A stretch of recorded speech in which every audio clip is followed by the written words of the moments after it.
রক্ত বিশুদ্ধ রক্তে পরিণত হয়। প্রথমে হৃৎপিণ্ড রক্তপূর্ণ হলে সেটি সংকুচিত হয় এবং তখন ধমনী থেকে O2 যুক্ত বিশুদ্ধ রক্ত শিরায় প্রবেশ করে এবং শিরা থেকে CO2 যুক্ত দূষিত রক্ত ধমনীতে প্রবেশ করে।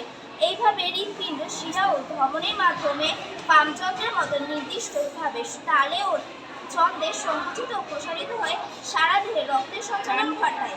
এই প্রক্রিয়াটি না ঘটলে আমাদের দেহের যে বিভিন্ন শারীরবৃত্তীয় ও ভৌত প্রক্রিয়াগুলি ঘটে সেগুলি ত্রুটিপূর্ণ হয় এবং রক্তের চাপ কমে গিয়ে আমাদের দেহের বিভিন্ন শারীরবৃত্তীয় কার্যাবলীর ব্যাঘাত ঘটায়।